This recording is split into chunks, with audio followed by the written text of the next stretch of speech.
Hello, comic fans. So another couple of weeks of local comic shop pickups. New stuff first, new releases at the end. Look at this exciting visual we started our video off with. All right, let's go. It's consistent though, but my schedule is not consistent. Let me apologize kind of for that. And it's kind of I'm making myself mad because I used to get the new comics on Wednesday, but I get them on a Friday now. So sorry that it's like not fresh, but a lot of people don't care much about like new releases. But I'm trying to get like now. I don't even want to talk about like stuff that isn't good. I just want to get good stuff and talk about that. So getting smarter with it. But anyways, this is from the first shop. This is used stuff. Dark Ivory #2. Trying to put these together. I have like 1, 2, and 3 now. I think I'm only missing #4. Joseph Michael Linsner. Let's just take a quick look because I always say like I kind of like his interiors. They're pretty interesting. Like there's a lot of like craftsmanship and stuff. Kind of like indie chick. She's like bored of life, I think, and then runs afoul of some vampires, erotic vampires and stuff. But yeah, I like Linsner's interiors for sure. Check out all these like groovy skeletons and stuff. Okay, so that's almost put together. That set completed this set of Pigeons from Hell. I only had #1, but I might have read this back in the day. But anyway, Drawer Lansdale, Nathan Fox. Thought I'd give it another shot. Nathan Fox's art is pretty cool, kind of Paul Popish. If you ever see the series that he did for Heavy Metal, it's like cyberpunk. Maybe it is like the definition of cyberpunk, like high-tech, low-life. That's really cool. It's called Fluorescent Black. If you ever see that around, you should definitely get that. But yeah, I'll try these out. I think I might have read them back in the day. I'm kind of thinking now, I used to be like kind of cheap with it and not want to buy back issues when they're like $3 or $4, but considering new comics now are $5, I'm like, yeah, if it's a back issue that I really want. Okay, so that's #3 and #4. Lastly, getting almost completing my set of the Matt Wagner and Francesco Francavilla Zorro series. That was really fun to read. I couldn't like put it down. These are a few of the issues I'm missing. I think I might be only missing 1 issue now. This is #1, #14, and #15. Yeah, a real page turner. Can't put it down. All right, you know what? Coming up, the single comic that I've spent the most money on, I think, in my whole life to this point. Maybe I'm opening Pandora's box here, but are you excited? I don't know if I might have titled something like that in the thumbnail and all that jazz.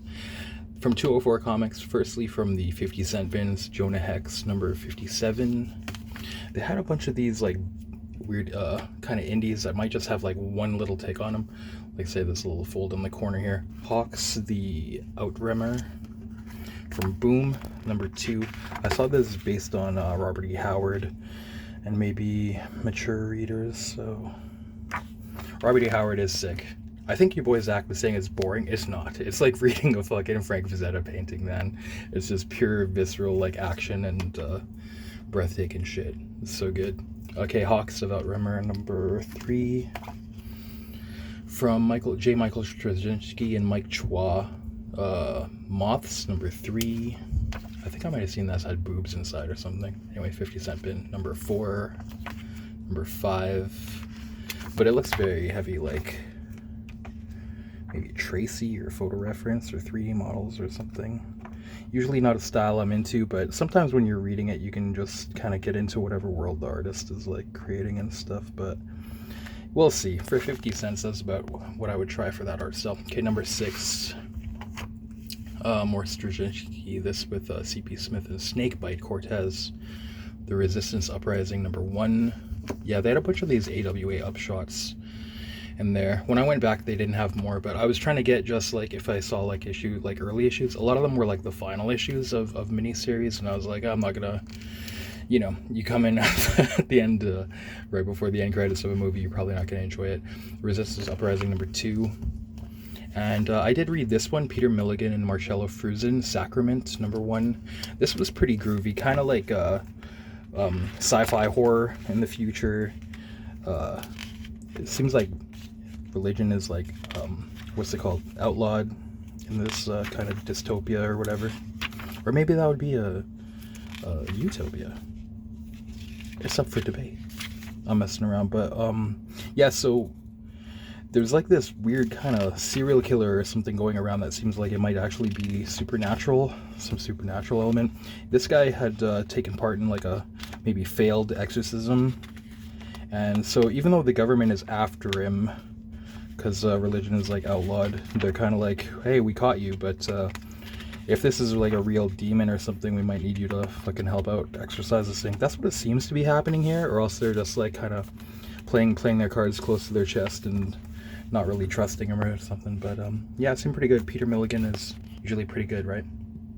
From the dollar bin, brother, can you spare $1 for the Freak Brothers? Fabulous Furry Freak Brothers number, I forget, this is like number 4 or something. There's a bajillion different pressings of these. If the price tag is like lower than it's earlier, this is probably like 7th printing or something, I forget. Grimjack number 26. This is also from the dollar bin. Notable because it's like one of the first kind of like guest appearances of Ninja Turtles and something. Maybe one of the first times in color-ish, maybe? I forget. Maybe I'm thinking it's more highfalutin. There were 2 copies there. I did get them both. Why not? I have a copy myself. This might be an upgrade. This is 1986. Eastman and Laird. Colorist Linda Lessman. You can see this looks kind of like the art style around like issue number 7, I want to say. Maybe issues like 5 to 7. Yeah, I think they're in like Munden's Bar or something. Kind of like the cantina type of thing. Yeah, a few pages of that. That's not bad. Here's a really cool find from the $2 magazine size bin that they have there of just miscellaneous stuff. Hunger Dogs trade paperback, graphic novel number 4. This is really minty too. It's like crazy because, so this is like the conclusion, I think, to the 4th world. It's a little bit rushed though, from what I heard. Shout out Big Elbow, actually. I think this is one of the first things he commented like back in the day when we first like kind of met each other on here, that this is the conclusion of the 4th world and hard to find. But I think I hear Kirby might have rushed it. Looking at the art too, it looks a little bit different. So this is a little bit hard to find, yeah. And I see online it, like, you know, for those interested in that kind of thing, I think VG this goes for like 30 to 50 bucks or some weirdness like that and up. So this is like something I want to keep and read, but also it's always gravy when something is like worth money too. It's like, you know, you can't take it with you. Hopefully you'll be able to do something for the fam or something later on, right? Yeah. Coming up to the biggest thing I ever bought, man. Daredevil 172. This was thrown in with this deal here, something I've been looking for a while. This is a big boy. Daredevil 168, the first Elektra. I've been looking for this for like maybe a year or 2 now, and this was a really good deal because this is a 9.0. It was $320, but I said, like, I offered, I was like, how about I like axe the tax, take $5 off, and then she threw this in too. That was nice because I wanted to ask, but I didn't want to be pushy because I don't know. It's like a brick and mortar store, so I don't really know about like what kind of offers are like, you know.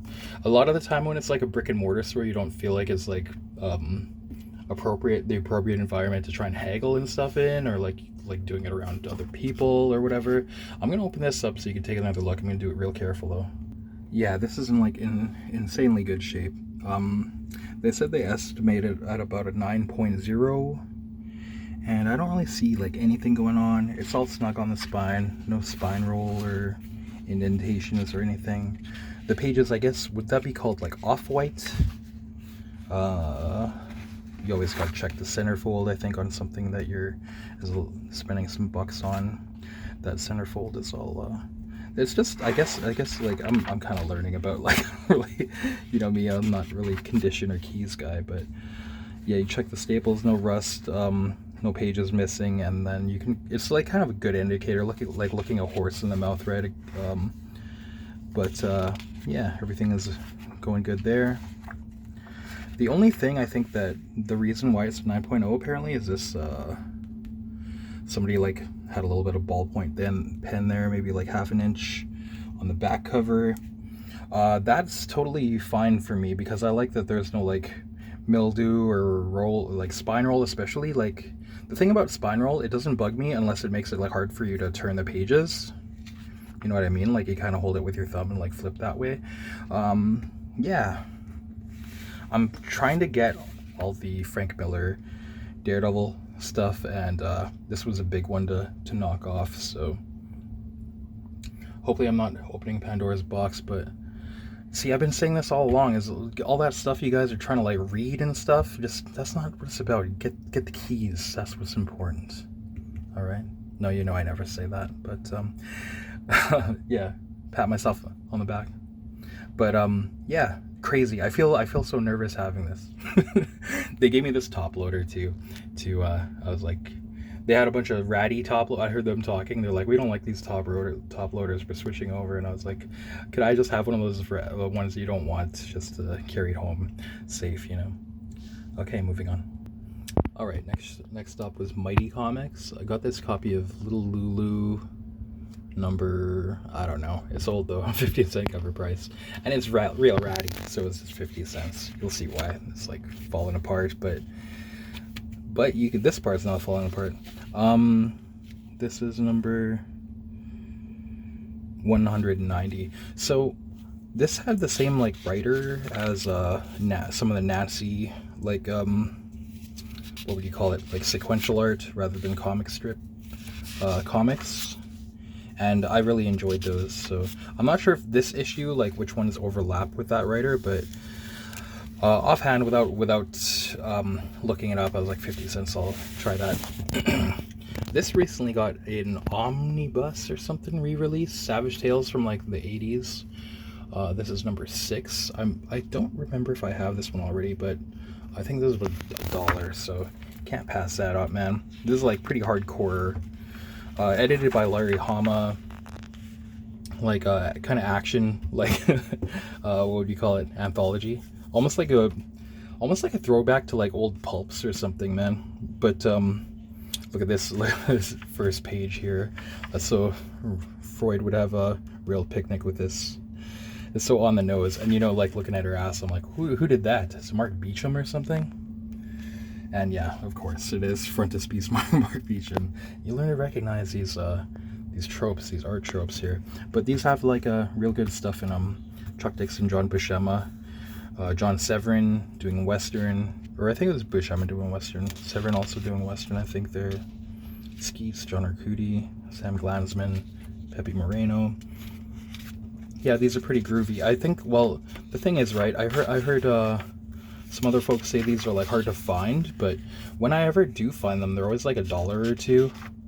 And considering that the omnibus is what, like 60 American maybe, or like 80 Canadian, or I would guess around there. I'm probably in the right ballpark, but I just, when it comes to anthologies, I don't really like, personally, I don't think about like having a freaking bookmark in them or anything, or just randomly flipping through and finding a thing. I'd rather just like Tales from the Crypt and stuff. I like them in the singles better myself. Yeah.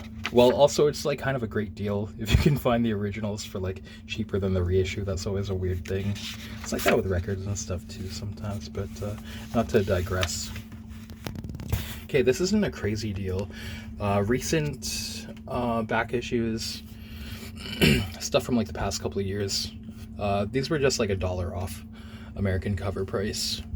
He has a new box there that's arranged by a lot of boxes are arranged by creator. This box is like a bunch of different creators that don't quite have enough to make up a short box, but they're all together. Maria Lovett, Artificial #1, Crave #1. This is a cover I don't have, and maybe I have all of them now. Darkstalkers and Street Fighter, Hunter Killers #1. You'll be getting those. Maria Lovett, Luna. This is all stuff I haven't read. I just like tried them out. Okay, Ice Cream Man #43. This one kind of a weird anthology issue, especially one-page horror stories on each of them. So there's like the handful. I've only read a handful of Ice Cream Man, and I don't know if it's just my contrarian nature, but I haven't got into them. And I'm gonna talk about it more because this is the same team that's on Dead Man right now, and we're gonna review that new Dead Man. And I'm not so sure. This is so stupid. Like, this is your one-page horror story talking about how Trump got reelected. Like, what the fuck? And no, it's not because I'm a pro-Trumper. It's just like, I don't want to see this fucking garbage in like a piece of creative, like it's supposed to be creative art here, not just fucking, yeah, as you would say, low-hanging fruit. It is, or it's just like so obvious. Like, what the fuck? What year is this from? 2025 still? It's like 10 years of this stuff. Come on. So I don't know. I'm not sure about this team, man. That was like that page was actually by them, but a lot of this stuff is like, it was okay. Like, it has different Jeff Lemire, that one was good. Denise Camp, that one was okay. Grant Morrison was okay. Yeah, I'm not sure about this team. We're gonna come back to that when we talk to Dead Man. It'll get more nitpicky. But I mean, opinions it's all subjective. Some things might work for other people that not others. There's a Rich Tommaso section there. Dry County #1. She-Wolf #1. A second copy, but I kind of like it. I was like, you know, maybe I can push it along. Kind of indie, like hanging out with friends and stuff, but also the paranormal kind of element. It's like, oh, maybe your friend is a werewolf or something too. Kind of fun. The art's cool too. Well, Rich Tommaso seems to always do interesting stuff.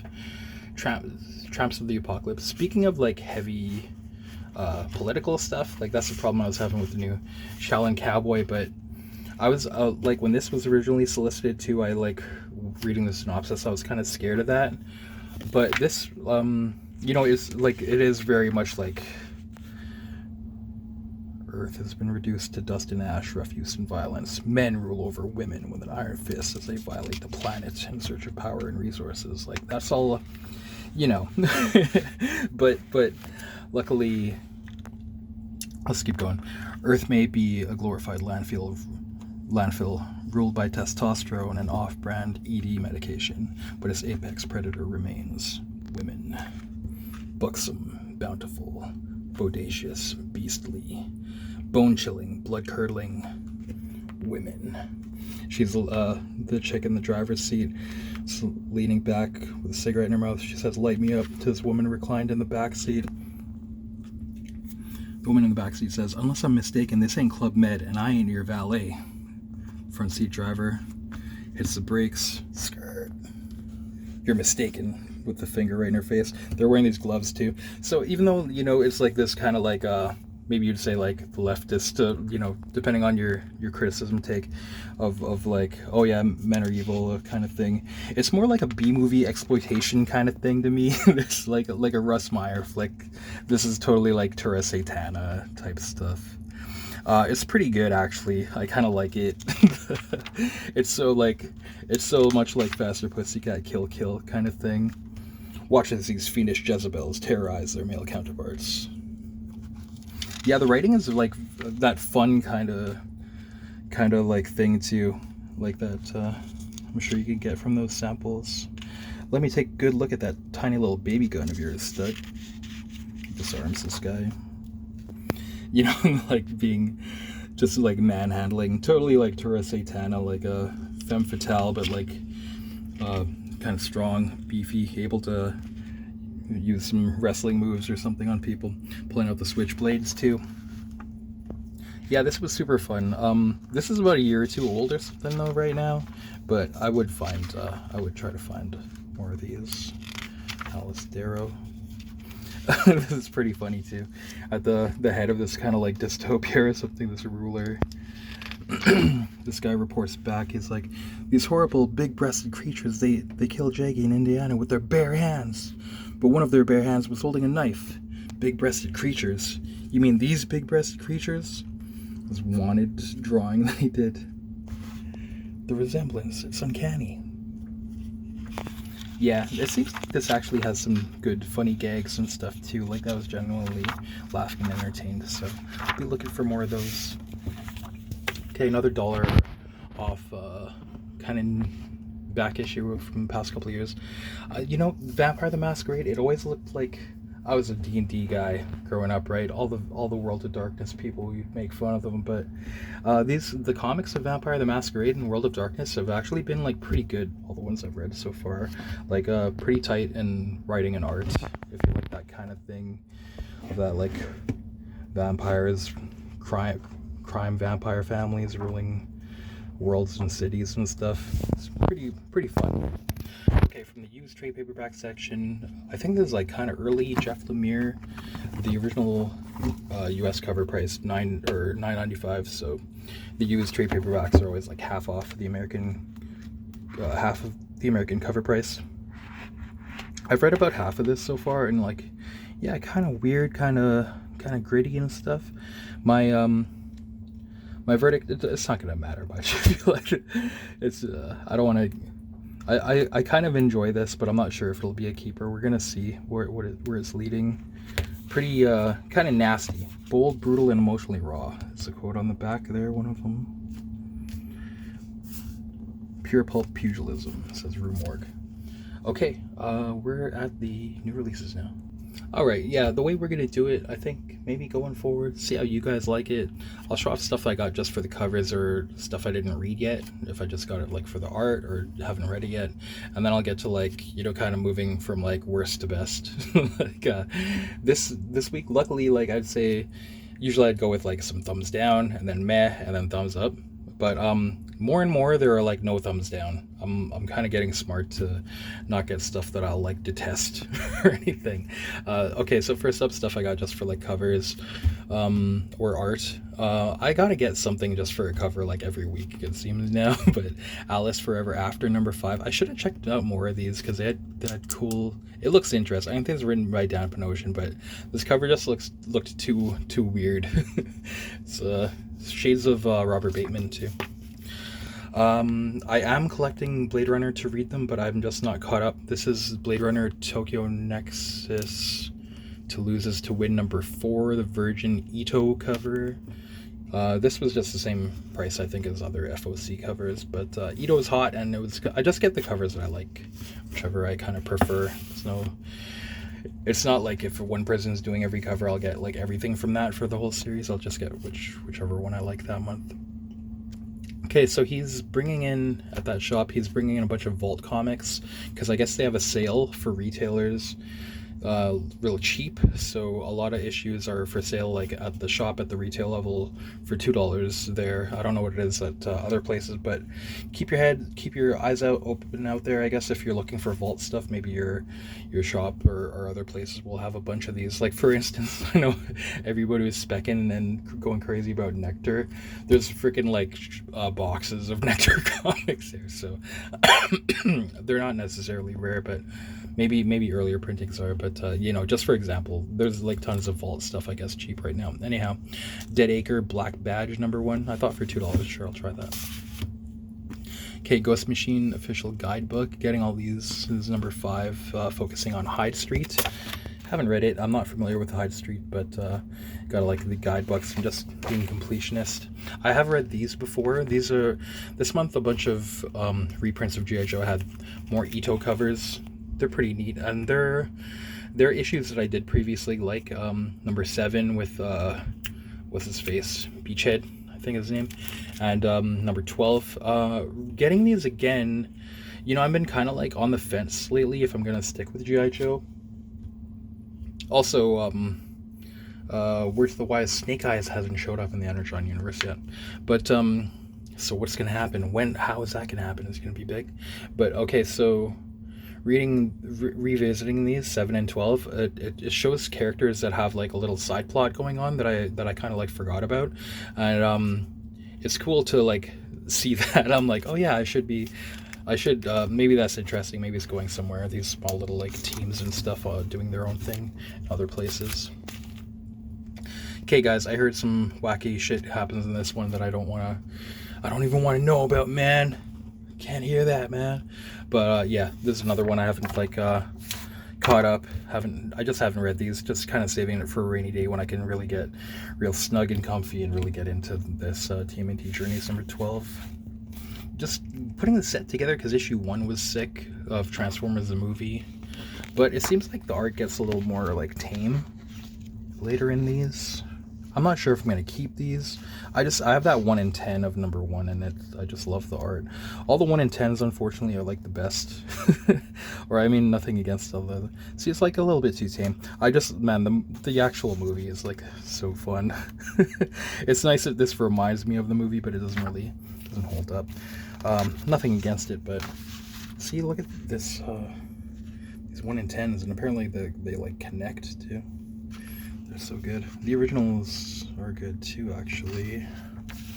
But anywho, yeah, just completing that.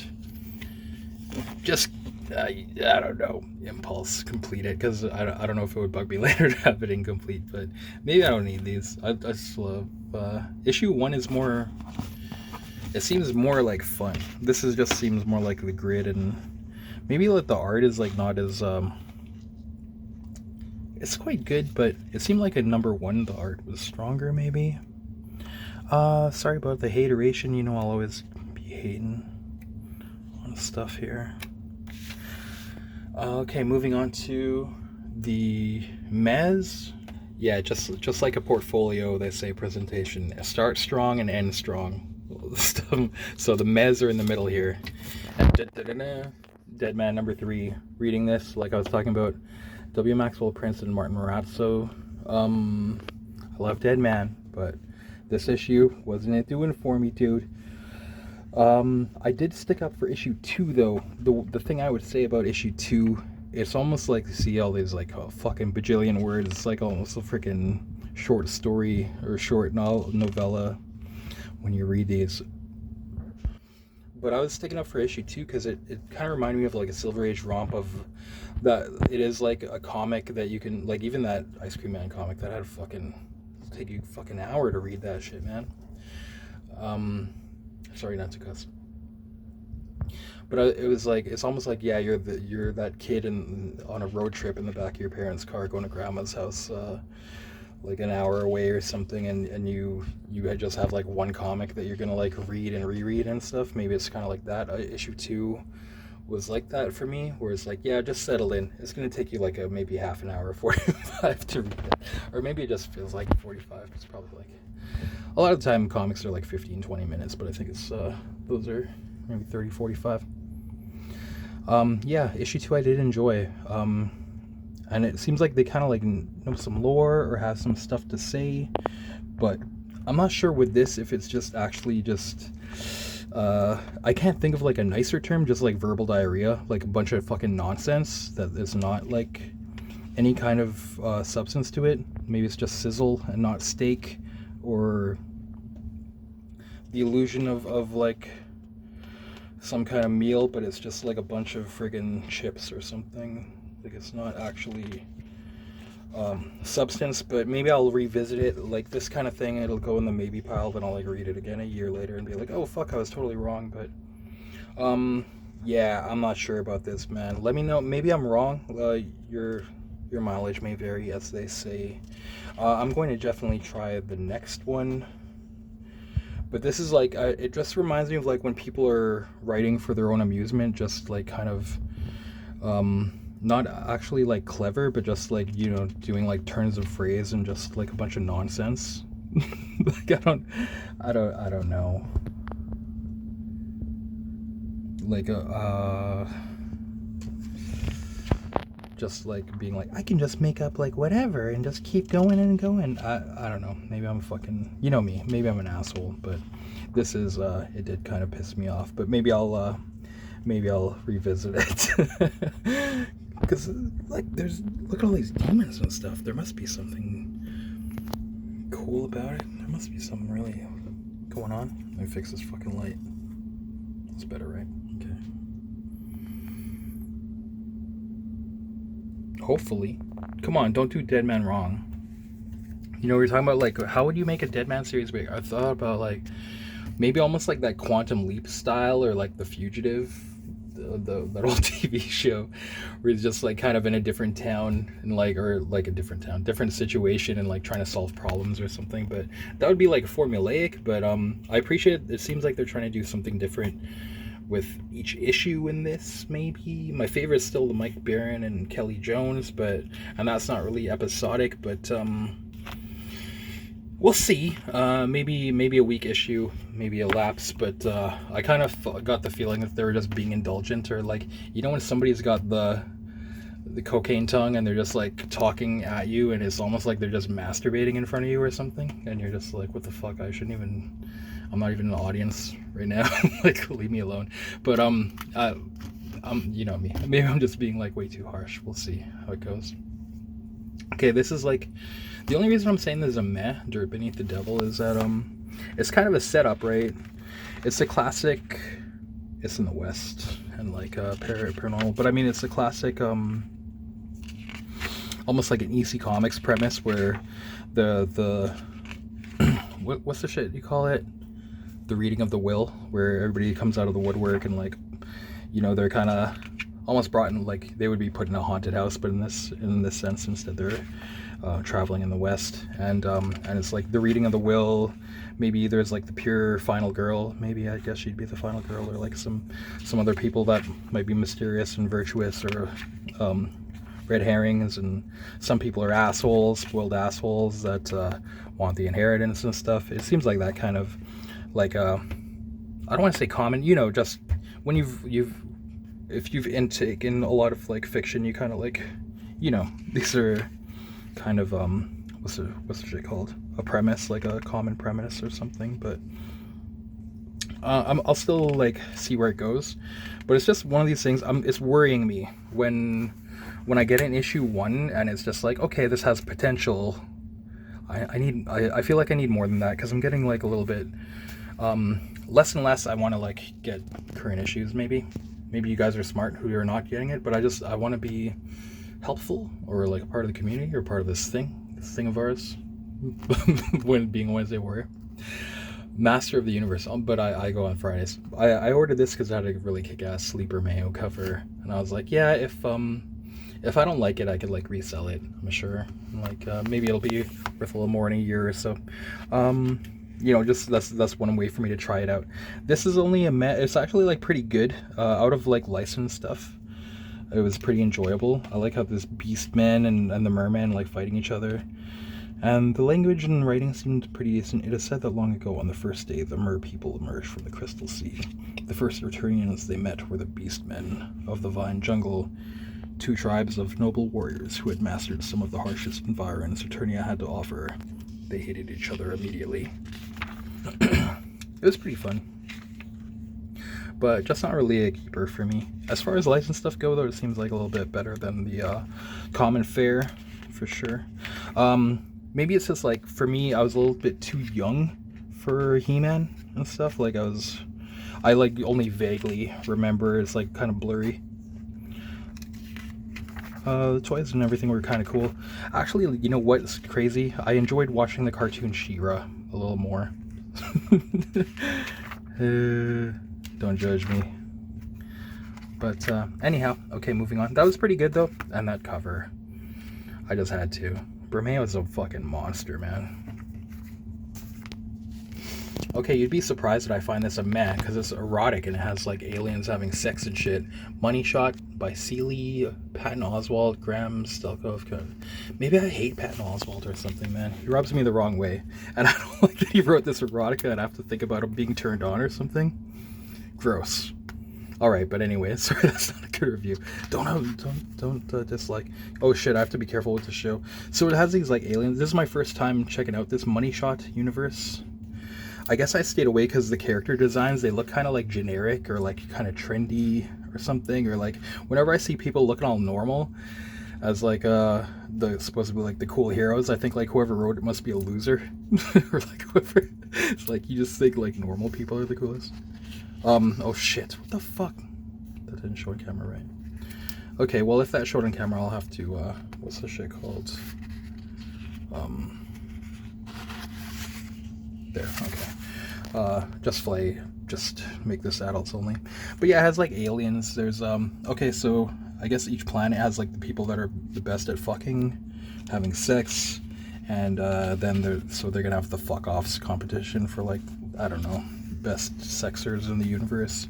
But I want to see fucking, okay, if they're all gonna be weird and shit, not to be a perv, but I mean just for fun, like have them, it should be more looking like I was saying, the cantina or something. These all just look like, I don't know, these designs are like pretty whack. You know what I mean? There should be some fucking crazy Lovecraftian shit or fucking, I don't know, you know? There should be like all kinds of crazy shit. But I don't know. That's kind of like the macrocosm or microcosm or macrocosm of what I found this to be. Is like kind of like it should be like weirder and cooler than it is, but it's kind of just like whatever. But there's 1 in 10. I'm sure I could like sell it because it has like sex and stuff in it, but albeit boring. Much like sex with me. All right, those are just some dad jokes. But yeah, pass. I wouldn't do it, but your mileage may vary. Okay, Twilight Zone number 10 is kind of a meh to me, but only because this whole series is actually like pretty solid. Some of them have been really excellent, actually. There's been like a handful. This one is quite good, but just not like, I just like won't reread it. Rosemary Soul and Charles Soule on the writing. Charles Soule is you know, like what, Death and Return of Wolverine, and like Daredevil, Cold Day in Hell, I think. Yeah, totally not bad. Yes, I don't want to spoil stuff. There is some little bit of cool stuff. This was like pretty good, but just for me, I'm like, oh yeah, I'll probably never read it again though. So you know, that's kind of how I judge stuff. I've said before, as like my collection grows about as slowly as tree bark. I want to say is like, but it does. I'm just saying that it grows like pretty fast. It seems lately. I think this year I've added another, probably like another long box to the collection or something. Maybe about a long box a year of like keepers or something, it seems at this point, just for anybody keeping track. But, okay, this was good. I don't know if I'm going to keep it. I kind of like it. Fantastic Four number 13, written by North. I heard some of you guys say that you really dislike Andrea Sorrentino, that he uses like Photoshop tricks or something, but I'm not sure what it really, like you say Photoshop like manipulation and stuff. I got this like because of that. I was like, North is pretty fun, and I kind of like Sorrentino's like gothic stuff, gothic kind of horror stuff. So basically what they're doing is like pretending to be Ghost Rider, because they figured out that a lot of their enemies are like know how to deal with the Fantastic Four, but would be scared of magic and like Ghost Rider's abilities. So they kind of just like Johnny Storm is just using Sue Storm's abilities to like make certain parts of his body invisible, so that he just has a skull and then like flames on. Of course, you know, things don't always go well. Sorrentino always does like cool layouts and stuff though too, but you guys say that he just uses like tracing or something? It doesn't really look like that to me. I'd be interested to hear what the real beef is, because I kind of like it.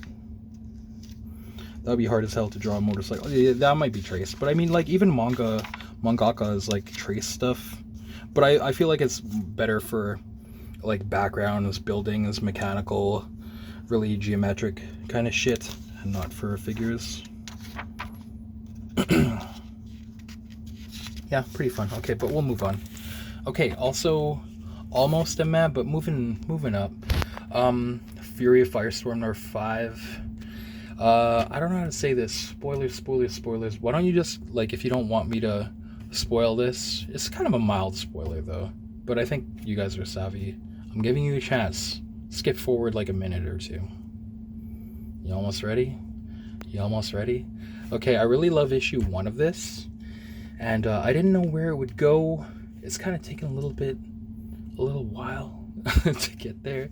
But it always, this is like something you would have seen coming even in issue number 1. Okay, spoilers of like the classic, you know, when somebody's lost their humanity or they're possessed or something, and then it's like, you know, their love interest is like, you're in there somewhere, you know, like you saw that coming even in issue 1. That's what's maybe I'm only gonna keep issue 1, and this is like I was saying, I loved issue 1 so much that it had me excited for this, but I'm kind of like, maybe I just keep issue 1 and don't order anything from the big 2 anymore, because even though I like something so much, like just wait to find it in fucking dollar bins later, paying $5 or $6 an issue. And then being like, I don't know, man. I really, Paul Jenkins is a really good writer too. Or no, sorry, this is Jeff Lemire actually.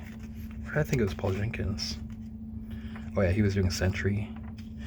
Yeah, pretty groovy, but about like, you know, that story beat that you would expect. But let's see where it goes after that. In for a penny, in for a pound. Sunken cost fallacy, maybe. We'll see. It should be alright, right? Hopefully. Okay, this is a Pinhead. We're kind of like working our way more or less of like stuff I liked from like not so much to like more and more. This is still a recommend because Firestorm is fun, but maybe wait for the trade or dollar bins or something. At this point, that's how I'm feeling. I'm not sure because the past couple issues I've been like, oh yeah, they're just moving the story in the way that you would expect or whatever. Anyway, okay, this is a reprint of Clive Barker's Pinhead Kelly Jones cover. This is from 1995 originally. Written by D.G. Chichester, and he was like a Daredevil writer before, right? So you'd think he was like a bit of a normie, but this is actually like really dark and crazy. It's actually like a good entry into the Hellraiser universe, this comic. It's actually pretty good. All flesh has desire. It only needs to be made aware. Given a proper lesson in anguish. It has that kind of crazy writing and stuff. The chain slowly pulling back skin from the structure below, revealing a new order. Sorry, I'm trying to do the Pinhead voice. It feels as if it will last forever, does it not? Like, I was doing it better before. Okay, I'm gonna stop doing it. Dread experience we will share. Yeah, it has the stench of chaos. It has like this crazy writing and stuff, and I like this Kevin O'Neill almost style of art is like pretty good with it too. So not too bad, man. I wonder if this being a reprint though, it's full cover price nowadays is like $5 or $6 or something, I think. $5. But I wonder if you were to see these in like bargain bins, the originals and stuff too, I think it would be a good buy. But usually stuff titled like licenses, weird horror licenses especially, is like pretty valuable, so you might not find them. But yeah, that's kind of why I got this too. I was like, yeah, if I don't like it, there's always like people that collect horror license stuff. Not bad. I would see what happens next. Good character designs and stuff. Okay, I was a little bit on the fence of Event Horizon Inferno. This is number 4 now. Totally back on track. Now it's getting more...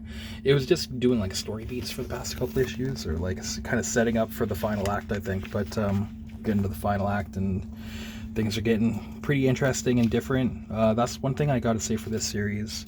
So this is the second mini-series by this team, or by Christian Ward, is that his name? Or Tristan Ward? I forget. But apparently it's going to be like 3 miniseries in total when all is said and done. This evil, like, megalomaniacal zillionaire or whatever that's funded this expedition to get the Event Horizon back.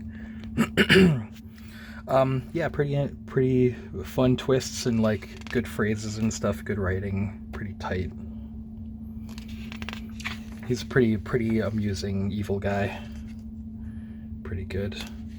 Yeah, I didn't see these little twists coming.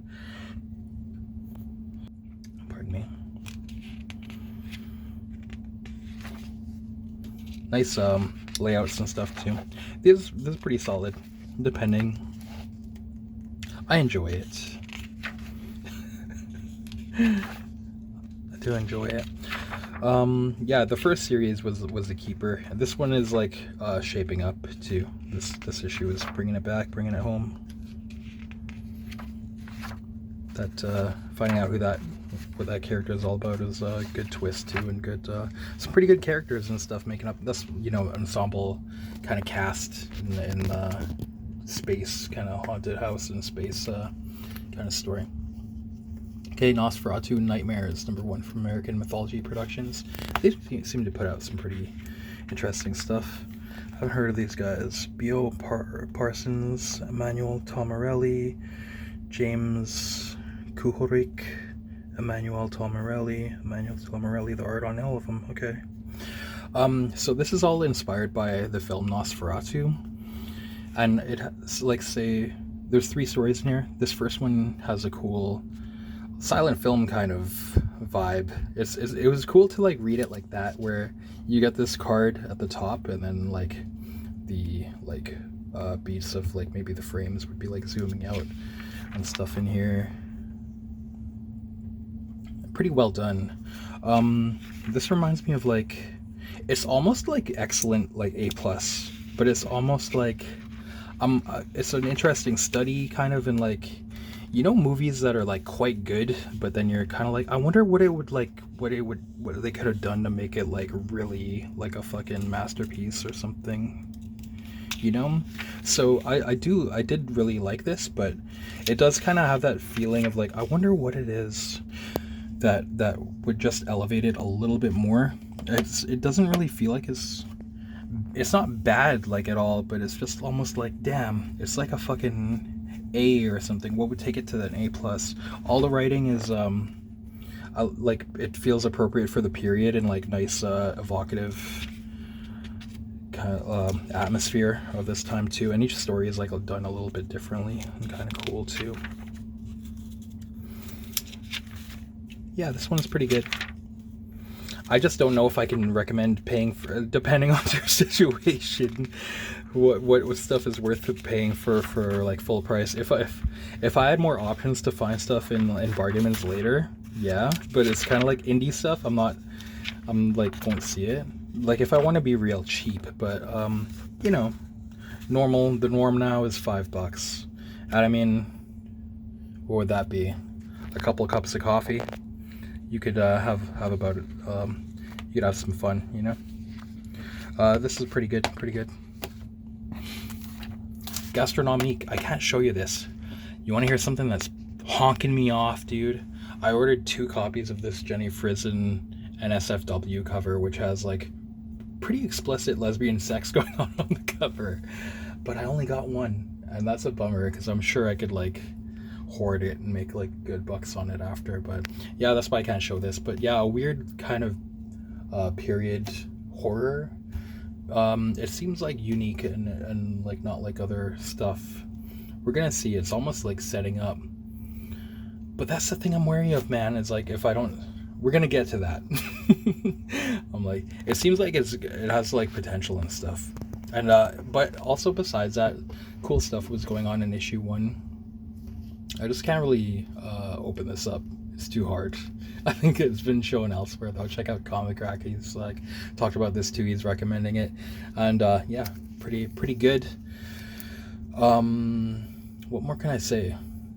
Good art, weird and kind of gross and sexy, and like Victorian. You're gonna see them if you like women in bustles and like powdered wigs and stuff, and kind of like pale, but maybe they haven't actually bathed. Oh man, I'm getting a little hot and bothered here. But sorry guys for cheap jokes. But yeah, if you like that kind of thing, the period horror, and it seems like it has like good kind of writing and atmosphere and art for that. Set in like the French Revolution, I believe. Okay, Hank Howard Fair Play. These have just been fun, each and every one. I'll show you some. I'm not trying to rhyme here. Even though Lapham is like real busy, he still manages to bring it. And this kind of classic like he's like overly hard boiled. So this piece of truck gets stolen the guy who was manning it is Hank Howard, grabs him by the collar. Never abandon your post. They had guns, man. I'm glad you weren't at Normandy. You know, it's just kind of like over. He's a really fun character. How over the top.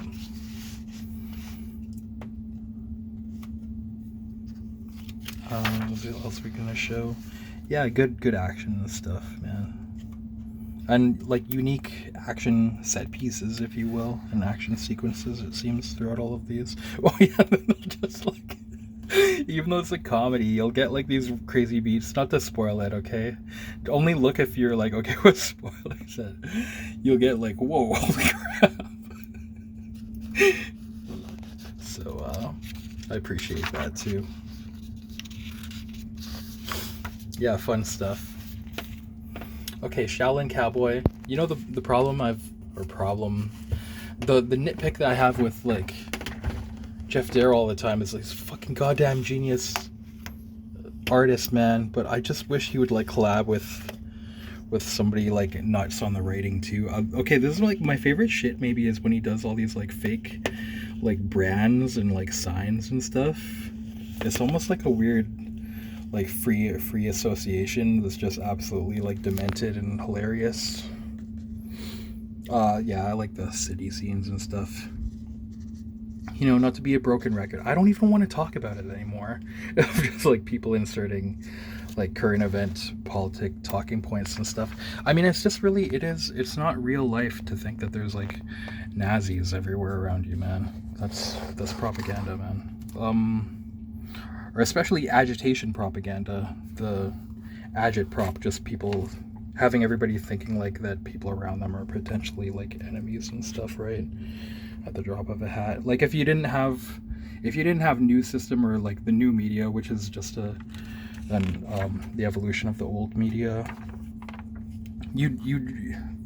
there's nothing to like worry about too much. Okay, I hate the tariffs, so, but I mean, like, you're not like I said, man, think about it. Like, people voted for Obama, and then if you look at the numbers, like what those same people became Nazis all of a sudden, like it doesn't check out. So just, I don't know. But to not beleaguer all the political bullshit that we're just bombarded with 24/7. Okay, you know what? Even before CNN, when CNN first came out, people were like, "Fuck that. We don't want that shit. We don't want to think about news 24/7. We don't want to fucking think about all that shit all the time, man." But now, sadly, the programming has got it that we like everything has to be like seen through a lens like that, or like you feel like you're a good person only if you're thinking about current events or something. Okay. Anyway, let me it's just irritating me because I just like everything. Darrow's like whole career could be like fucking masterpieces and stuff if you know, like I was trying to think though, what feel free to comment and brainstorm about this, because I think it's a fun thought experiment or whatever you'd call it. It's like what writers should he be working with, man? Like, wouldn't it be sick if like Warren Ellis was doing something, or like who else? Maybe like Matt Kint or something, or like you know, Frank Miller. The thing about that Cyberpunk, the Hard Boiled, is a lot of people don't do that extra layer. There's like an extra layer that a lot of artists didn't hit, of that like kind of existential, not knowing like what's real, or the unreliable narrator that kind of adds something to it. Like Hard Boiled is like kind of like high up there in like comics, sci-fi, I'd say. Like there's like a lot of like Global Frequency and Transmetropolitan are really great, but they're kind of like overt. So I don't know. I'd like to like hear what you guys think about it too. Is like I'd like that kind of like the like a mystery aspect, or like almost mystical aspect of it. Of that kind of like brings your life to like, whoa, I could be a fucking robot too, and I wouldn't even know it, or whatever. You know what I mean? Like, what would be like even a next level writer? Like, I do miss Warren Ellis. I heard rumors that Warren Ellis might be back and shit though, or that maybe he would be ghostwriting or something. Anyway, okay, this is cool that it has like this pencil, of course, but has this like pencil kind of sketchbook section too that rules. Really one of my favorite artists, but I really don't think, not to take anything away from him, I feel like there's like no, like almost nobody should be like writing and drawing their comics like alone. That is like in its purest form though, pure creativity, but it seems like the best stuff is like collaborative. I don't know who is.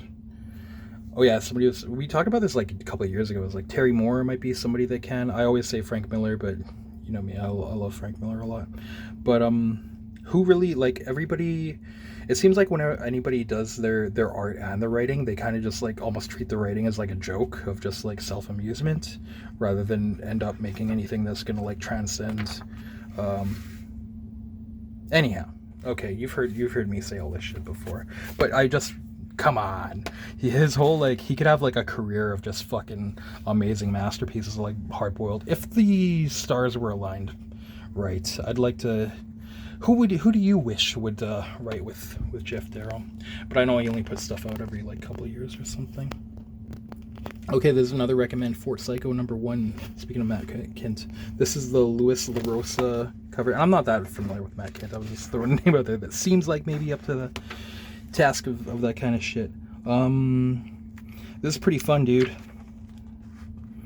Bombastic ass, like big budget sci-fi action adventure with cool characters, cool premise, a cool like world, its own kind of universe, and intrigue, and not not predictable. The sequences and characters are all like interesting and different. I kind of love this whenever they do this like giant, like no limit to the budget, like compound or whatever.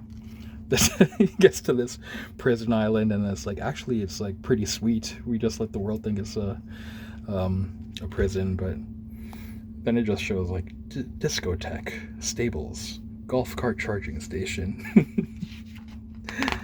Yeah, you would use like a golf cart to try and to go over, like if it was like Hawaii or something, right? Movie theater, spa and wellness center, rec center, pool, gathering hall, amphitheater, hot springs, residential, food stand, gym, 18-hole golf course. A lot happens in this issue, which is pretty awesome, man. You gotta love that. I'm eager to see where this goes. This is one of my favorites of the month. Getting towards like the favorites of the month. All these characters, I care about them already. You already got like a handful of characters that I care about. I appreciate that too. That's a recommend, Fort Psycho. Okay, speaking of politics, but maybe transcending, hopefully it's not overt yet if this is like left or right wing. Hopefully it's like above, much like a ghost above the battlefield, a phantom like taking it all in. That's what I'm thankful of. I think this is like actually, apparently a lot of people are getting mad at this because they are projecting that it is either like left or right wing. Like lefties are kind of like, it's too right wing, and righties are like, it's too left wing. But good. If people are, that's kind of like what a lot of like current events are. They just actually just a wicker man for people to project all their fucking deep shit into, man. You know, I'm not gonna get too far out here, but interested to see where this goes. I love it. It's so dark. It's so dark. But it's a little bit much with like this like kind of like mega versus like almost like stand-in for Floyd and Black Lives Matter and stuff. But I like how it's like, it's pretty much like just right in your face that these are not like organic movements, which is something that everybody should realize. The term that I love is astroturf. You know, things that seem like grassroots movements, but they're actually artificial from the top down. Watch out for that shit, because it's fucking commonplace with agitprop and everything. Oh, what does that mean? Are you like some right-wing conspiracy? Come on, guys. Get off the black and white grid. But any two-dimensional thinking. Get non-Euclidean with you're thinking, but it seems like that's what's going on with 100 Bullets, is that it's like, it seems like it's like above the pig pen, the animal farms. Which pen are you going to be penned into? Hopefully. I love how crazy this is. It's so fucking crazy. But getting away from the real world into a dark fantasy world, that it might just be like, is it just like our world turned up, man? Regicide. I'm gonna show you. This is the cover A. This is the cover A. But I had to order these fucking sick ass. This cover artist Adam Cyber. I had to look up his Instagram. Like after, you know, originally when this was listed, I was like, that looks wicked, but it's only a small image. But when you get to it, like, he does, I think he's foreign. It seems like English is a second language, and like his other collaborations are with like Bande Dessinée in France, I guess, doing like weird, crazy, erotic art and like card games, Kickstarters. You know, some of you guys, your ears just perked up. Also, what's the other shit? Oh yeah, his piece in for the H.R. Giger tribute book is like fucking insane. Also,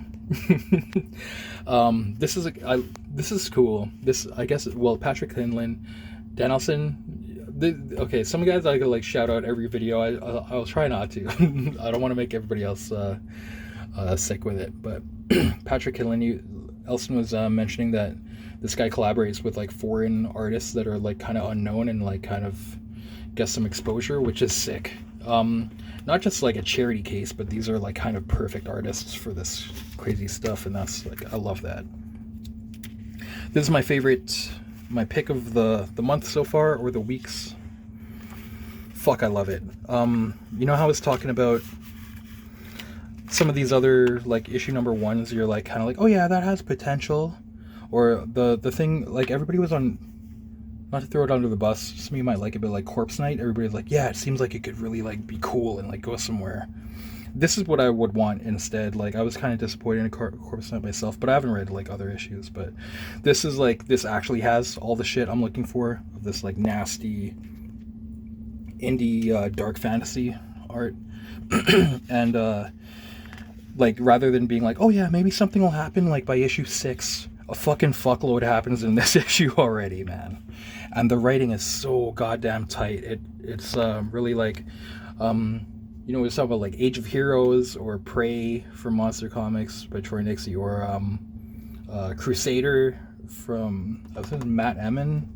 That kind of stuff is like, or these like dark fantasies with the painted backgrounds with like heavy turpentine, psychedelic dark shit.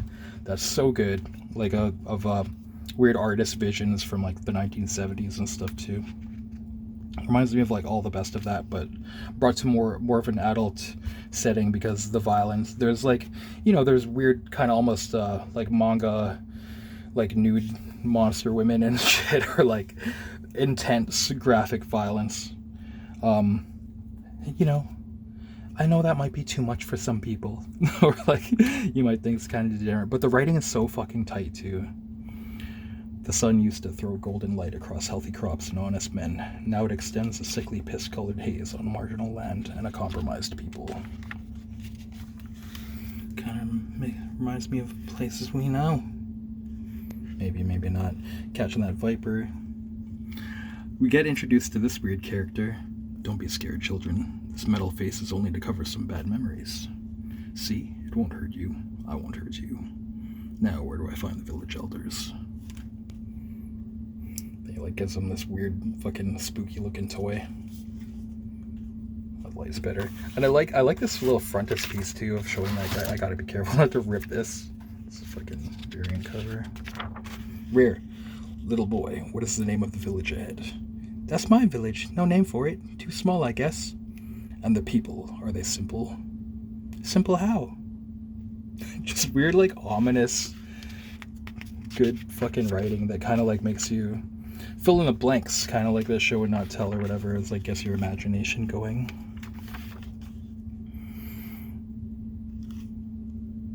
And the art and coloring. Look at this weird motherfucker. One of the elders, I think. Milhas, you've served this community as well as anyone. You've given your neighbors your sweat, given your village the strength of your back. You've been brave for us, Milhas. And now we ask you to gift that same spirit to your country. Look at how, like, how weird they look, those elders. Sirs, I don't understand. I'm a farmer. No farmer is built as you are, and this mission requires muscle. Mission? Page turn. Look, you're not getting a big fucking talk of, like, pages and pages of, oh, we gotta convince you to go on the mission. No, page turn. They're leaving. They're leaving. It's the next morning and they're leaving already. The shit is rolling. The caption says, the night passed in an instant and offered no comfort. Now it is dawn and the sun provides only a dull light. Sir, I should tell you, I am no bodyguard. Yes, you said as much last night. The village elders seem to think you're capable. They've seen me fight animals, never men. That's fine. Mankind is the least of our worries. Good writing, good dark art too. What is our purpose? What is it we're doing? You heard your elders defending the nation from itself. There's no way you're blind to it. You've seen the changes. Everyone is struggling. Everyone is in pain. Yes, but specifically, what is it we've set out to do?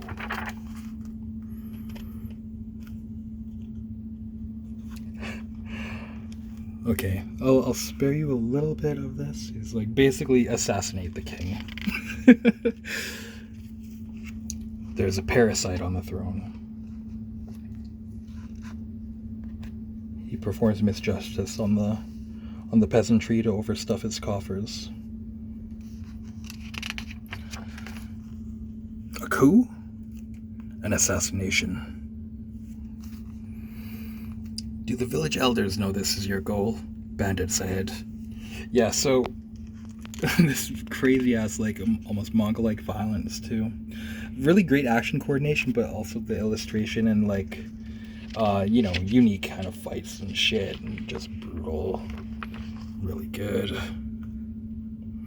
He dispatches all these bandits, and as his new client. Oh fuck! Don't ban this shit. His new client is like, you say you're no killer. They travel in silence as the blood dries on Milhas's clothes. Those men on the road were not random cut purses. Wait, I'm reading the wrong voice. Those men on the road were not random cut purses. It was a test. She knows what you're capable of. Who? These guards come upon them. Can I know what's happening? We're guests of the local prefect. Are all his visitors treated with such hospitality? All her guests, and no, most are not received with such fanfare. At least tell me, is there decorum I should know? Do I bow when I see her? I'm sure she would love that. So you are not to do it, understand? Yeah, I really love this writing. That's like even halfway, man. And this like chick who owns this weird creepy castle. Look at all this like weird gory shit she's eating, man. It's all weird. And the captions talk about the smell. It's good describers of the smell. And she may or may not be that same motherfucker from the fucking cover. Yeah, okay, so a lot of the comics is like, what, oh, the potential, maybe there's gonna be fun stuff. He's pulling heads off, fucking crushing each other. I love how he just kneads these guys' heads into mush. Collapsing skulls. But yeah, this delivers like the writing and the art, everything is so tight and rich to me. Maybe I'm jumping the gun, but even if the rest of the series was to drop the ball, this issue 1 is just fire, straight fire, man. Yeah, there's so many like little parts I want to like show you and stuff, but I don't want to like spoil those moments too, because it's like the turns of moments and stuff. I gotta check out this guy's Instagram. I really dig this art. This is really good. But I mean, a lot of people are like saying that the writing and art in this is bad. Fucking retards. I'm sorry. You're fucking retards. There's no accounting for taste. Go read fucking Marvel and DC, you fucking shitheads. Well, there's some good Marvel and DC, but I mean, just a lot of people that are pushing just normal fodder are like, this is not good. Just go die. I'm sorry.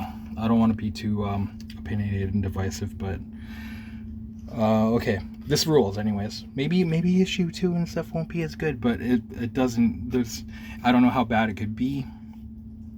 I can't show you the NSFW cover here. There's different NSFW covers. I got 2 of this one. I wish I got 2 of this, but okay. So just so you know, I guess she's kind of like a Millipede type chick, right? The NSFW cover is her, but also like maybe like Millipede tits kind of thing. That's the kind of thing we're getting here. If you're thanks for sticking around this channel. I know it's not for everyone, but people that are, if you're into this kind of thing, I recommend. More later, more to come. I guess I'm kind of getting these. I'm sorry that it's like not at the weekend. I wish it wasn't so close to Wednesday when new shit is about to come out again, but I don't think that's like a huge deal for you guys, is it? But I do want to like stuff that's a little bit more rare. I wish I could recommend it to you like earlier, but I know for a lot of people, even for me, there's a bajillion different like comic showcase channels, and like it's not necessarily that like you need my opinion or taste making or anything. It's just kind of like you just need to see what's out there and shit too, right? So I just want to like try and help out with that. Okay, yeah, that'll be the end of this. Thanks guys for watching and sticking around, and please like and comment and all that stuff if you care to do so, if you did like it. Yeah, it's always fun to hear from you guys. Again, I want to hear who should be writing with Geof Darrow. Not to take away from him, but I'm just saying like to bring it to A+ or even S tier, like fucking just to have like masterpiece after masterpiece. Who would be good for that? And it's always fun to just talk all kinds of stuff with you guys. All right. Okay, so yeah, thanks again, and happy hunting out there. Hope you find awesome shit.